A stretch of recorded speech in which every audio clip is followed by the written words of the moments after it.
Well, hello there. How is everyone? I hope you're all well. I don't have a clue what day it is, so I'm not even going to go there. But what we are going to do is get straight into the meat and potatoes. Look, since I did the video that I uploaded earlier today, because this is video 2 of 2, you know the drill.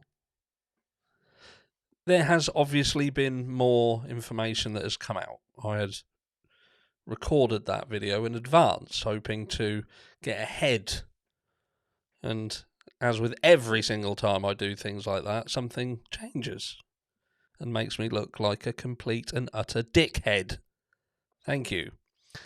But anyway, so it has now been seemingly confirmed that it was, in fact, 100% OP, the defense who has called upon the services of Bethany Funk. And it's gone even further now, saying that she not only is being summoned, but she has exculpatory evidence.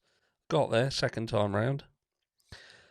That could assist in Brian Kohberger's side of the argument.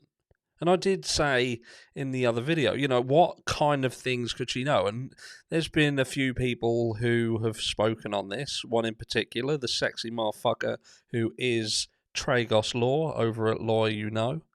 Now that guy, he is absolutely spot on. If you haven't watched his videos, go over there, head over there, help him get to that 250,000 subscriber point. And so look, he goes through the documentation from an expert's perspective. And we do it over here and various other channels from a novice, from an idiot's perspective. Just somebody looking in and saying how they feel about it. But we've all been here from the start. Most of us have been here from the start. And we've seen all the little things that have come out, all the little things that have been said, and all the little things that, despite coming out at the beginning, were very, very swiftly forgotten and thrown down by the wayside. Such as there was talk that there were people filming in the area. There was a big thing made about someone leaving the property.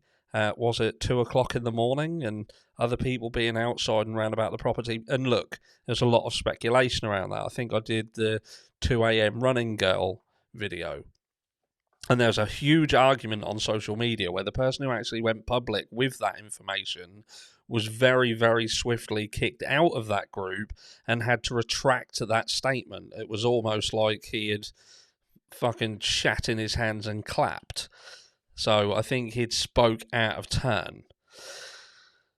But now we're looking at a situation where Bethany Funk it's basically being said, look, this person is being requested to come here and speak because she herself has information that could indeed potentially get Brian Kohberger off. It states in the affidavit from this PI, the person who was looking into it, that she was interviewed several times by the police, cops, law enforcement, trying to cover all countries. Several times, like I say, interviewed several times, obviously given statements about what had happened. And she specifically focuses on what she saw and what she heard. So what did she see and what did she hear? And it does further bring into question why this girl does not want to speak. Why is she adamant that she doesn't want to come forward? And I can only think because it's going to raise some questions. It's going to raise some questions not only on what actually happened and how it happened, but what happened in the aftermath of it. We have spoken multiple times about could it have been heard what happened? Did they hear? Did they see? So on and so forth. Now, the defence could just be on a fishing expedition, but this could be a very serious fishing expedition.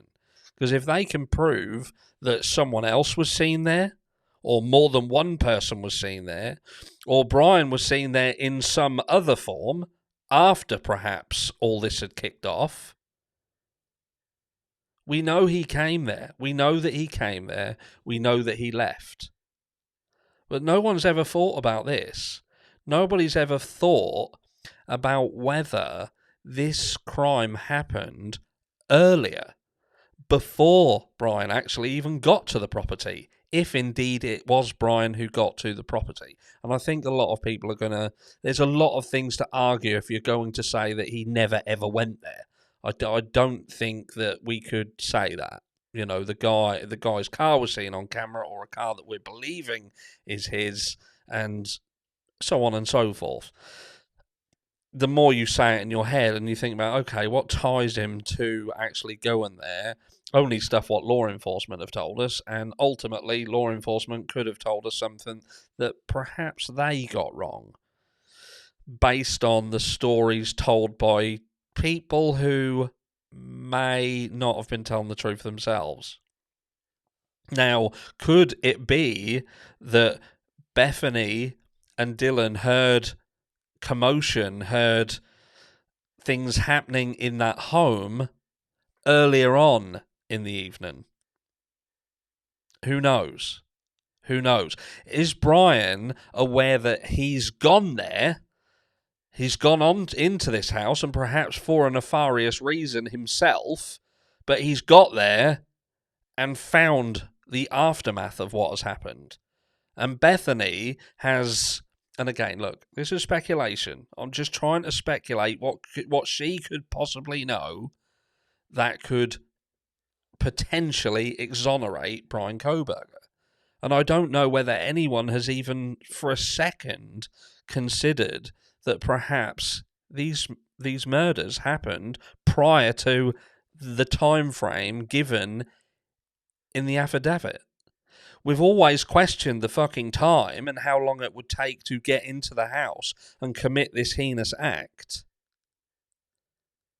Well, maybe he wasn't in the house that long and left at fucking pace because he walked into the carnage that was left.